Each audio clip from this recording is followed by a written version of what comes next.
다석 사상으로 본 예수의 영성, 예수와 다석 34번째 시간입니다. 오늘은 나자레인이라는 제목으로 말씀드리겠습니다. 씻어 닦아 하나. 옛 동화에 엄마 찾아 삼만리가 있었습니다. 이 글은 아바 찾아 삼만날이라 하겠습니다.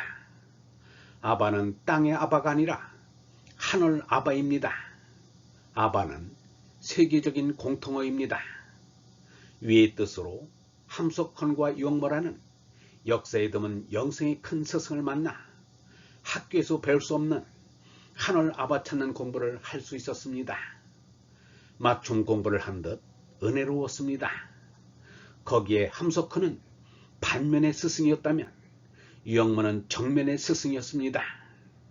스스로 함석헌의 문화를 떠나올 때 함석헌은 떠날 때가 아직 이르다며 붙잡았는데 유영모는 떠날 때가 이제 됐으니 떠나라고 먼저 말하였습니다. 두 분 다 이 세상을 떠날 때 몸이 하루하루 죽음에 이르는 모습을 보면서 마지막 임상신학을 하였습니다. 그 이상의 죽음 공부가 어디 있으며 얼라의 깨우침이 어디 있겠는가. 두 분께 머리 숙여 고마움의 경의를 바칩니다. 함석헌으로부터는 고군 분투로 삼독의 수성을 씻어내야 한다는 것을 배웠습니다. 유영모로부터는 절차 탕마로 재난을 닦아 없애야 한다는 것을 배웠습니다. 공자는 입만 열면 요순을 말하였습니다. 유영모는 입만 열면 예수 석가의 이름을 말하였습니다. 예수의 기도문을 번안하여 가르쳐 주었고 석가의 반야심경을 직접 옮겨 가르쳐 주었습니다. 물론 반야심경은 석가가 직접 지은 것은 아닙니다.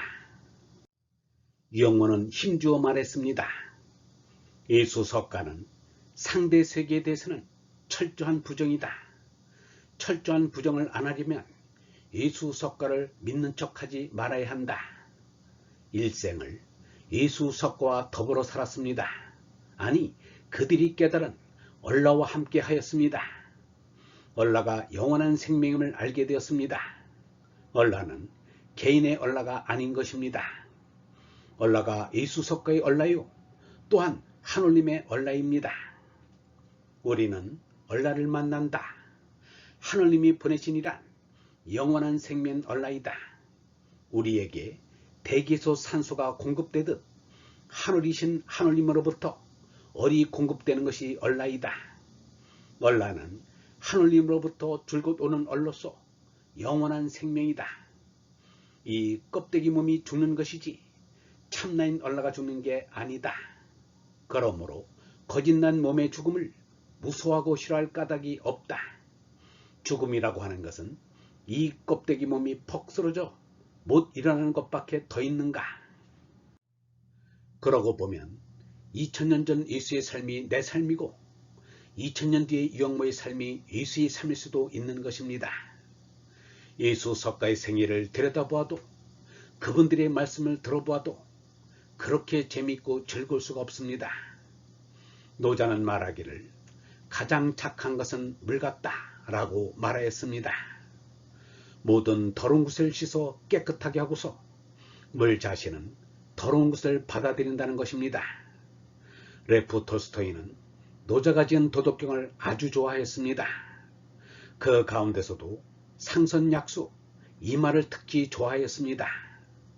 그런데 인도 사람들은 이 물을 신성시하여 겐지스강에 들어가 몸을 씻는 것을 종교의식으로 예부터 오늘에 이르기까지 행해지고 있습니다. 그 의식이 세례 요한에 의하여 이스라엘에서도 행하게 된 것입니다. 그 무렵에 세례 요한이 나타나 유다 광에서 전파하여 가로되 회개하라, 천국이 가까이 왔느니라. 이 요한은 약대 트롯을 입고 허리에 가죽띠를 띠고 음식은 메뚜기와 석청이었더라. 이때의 예루살렘과 온 유대와 요단강 사방에서 다 그에게 나아와 자기들의 죄를 자복하고 요단강에서 그에게 세례를 받더라. 여기서 깜짝 놀랄 일은 아직 진리 전도에 나서기 전에 예수가 요단강에서 세례 의식을 행하고 있는 세례 요한 앞에 나타나서 세례 요한에게 침례의 세례를 받은 것입니다. 그런데 궁금한 것은 예수와 세례 요한과의 관계를 복음 기자들은 일부러 시온이 밝히기를 꺼리고 있다는 느낌을 준다는 것입니다. 예수와 세례 요한은 둘 사이가 보통 사이가 넘는다는 것을 느낄 수 있습니다. 그렇다고 세례 요한이 예수를 쫓는 것도 아니고, 그렇다고 예수가 세례 요한을 쫓는 것도 아닌 것 같습니다. 그러나 서로 존중하고 경외하는 것만은 틀림없어 보입니다. 예수가 세례의식을 추정하지도 않으면서 세례 요한에게 일부러 찾아와 세례를 청해 세례를 받은 것은 예수가 세례 요한에게 도반의 우애를 나타내 보이기 위한 것으로 보입니다. 복음 기자들은 이 사실로 예수를 돋보이게 하려고 애쓴 것으로 보입니다. 어떤 이들은 예수와 요한이 에세네파 수도원에서 같이 수행하는 것으로 짐작하기도 합니다. 신학자 루돌프 불트만의 예수전에는 다음과 같은 내용이 있습니다. 이밖에 세례자 요한은 세례를 주었다. 종교 의식적인 정기를 주는 시스은 유대교와 중동 지방의 다른 종교에도 예부터 알려져 있었다. 그러나 예수가 활동할 당시 이 지역에는 세례주는 여러 종파가 생겼는데 알려진 에세네파도 이런 종파에 속한다. 세례의 조건인 회개를 하고 세례를 받은 이는 하늘나라에 들어가기 위해 깨끗해진 것이다. 후기에 나타난 영지신앙의 만디아 종파 문헌에는 세례자 요한도 그 범위에 그의 역사적인 자리를 가지는 바 세례 종파들에 소급되는 한 전통의 단편들이 많이 보존되고 있다. 눈을 번쩍 뜨이게 하는 것은 만디아파가 자신들을 나자레언이라고 부르고 있는 점이다. 실로 예수도 초대교회 전승에서 여러 번 그렇게 불려진다. 이 호칭은 예수의 고향 마을의 이름 나사렛에서 소급될 수 없다. 불트만이 제시한 자료에 의하면 예수가 영지 종파에서 수련했을 수도 있다는 것을 암시해 줍니다. 예수가 나자레인으로 불려진 것이 불트만의 표현대로 깜짝 놀랄 자료인 것입니다. 예수가 세례요한에게 세례를 받은 것은 그들의 세례의식을 부정하지는 않지만 그대로 쫓지는 않는다는 것을 구체적으로 보여주는 것입니다. 예수가 그의 제자들에게 세례의식을 베풀지는 않았기 때문입니다. 예수는 만디아 종파와는 거리를 두고 자주의 길을 걸었습니다. 공자는 말하였습니다. 군자 화이부동, 군자는 좋게 지나나 같지 않고 소인 동이불화, 소인들은 같으나 다툰다는 것입니다. 얼라를 깨달은 이는 생각이 일치하면서 화평하다는 것입니다.